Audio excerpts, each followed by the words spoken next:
Well, yes. let's go back to politics and take a look at page 10 of the paper. This even as the public participation on the controversial election amendment laws, proposed election amendment laws by Jubilee comes to a close today. We expect the Independent Electoral and Boundaries Commission to also make its submissions on what it feels, what it thinks about some of these amendment laws. But it says here, electronic voting not secure and is illegal. This, of course, is just one of the submissions by some of the participants in this process. So a Jubilee politician is now seeking court orders for the country to revert to the manual system, saying the electronic structure is open to manipulation. And this has been, again, an area that is rather hazy, even for Kenyans to understand, because we are talking about a manual system. On the other hand, we're talking about the KIEMS kits and, electronic identification of voters. And we've had the likes of NASA say in this next election, they want IEBC by 5 p.m. to announce the number of people who have voted by the close of the polling stations. So we're just, taking us through this. What is legal, what is not, and legally, what is prescribed in the Constitution as the means of voting in this country? Well, the Constitution basically has very simple parameters.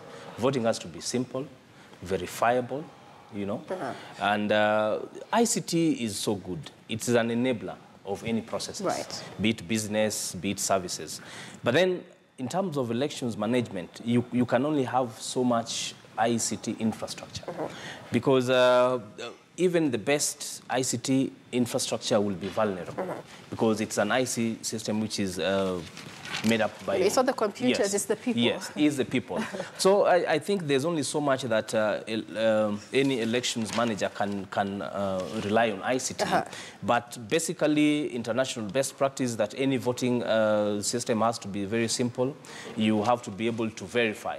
So that's why there's this emphasis on people to go manual.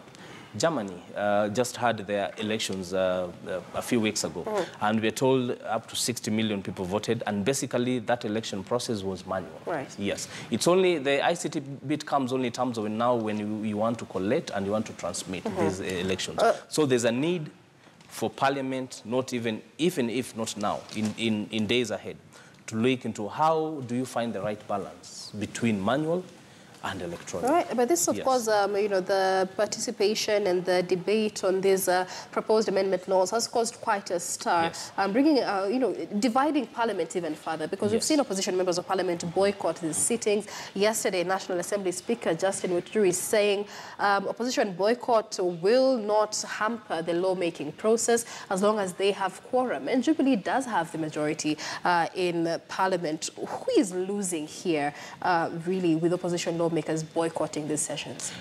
The Speaker, strictly legally speaking, the Speaker will be right, legally speaking, in a technical sense, because quorum for Parliament to transact is 50 members.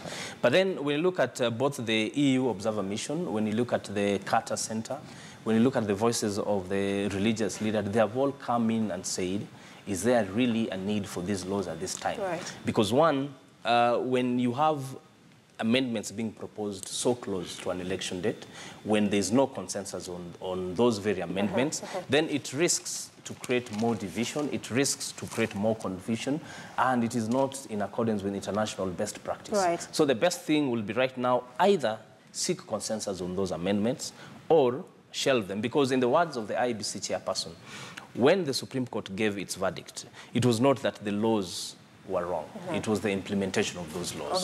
And of course, we expect IEBC to give its submissions today. But even in that meeting between Jubilee and IEBC, Jubilee seemed rather happy with IEBC's preparation of the election, but they said they were not willing to withdraw this bill in Parliament. So we'll continue taking a look at how that works. But so far, we've already seen threats from NASA to move to court should this law be passed. So again, we're seeing another potential impasse should this law be passed. How is that likely to play out? Yes, certainly so. Yeah, should the committee amending this law go ahead and get views and take it to Parliament, and should it pass?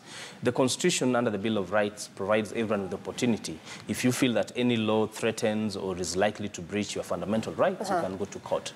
Court, depending on which argument, court will be able to give a raft of reliefs, including stay orders, conservatory orders. It will be able to say, okay, fine, there's this issue, then we will say that these laws are are not, they will not be applicable as we listen to this case. So most likely, if the laws pass, definitely, there will be a petition which will go to High Court seeking to stop those laws. Let's wait and see how that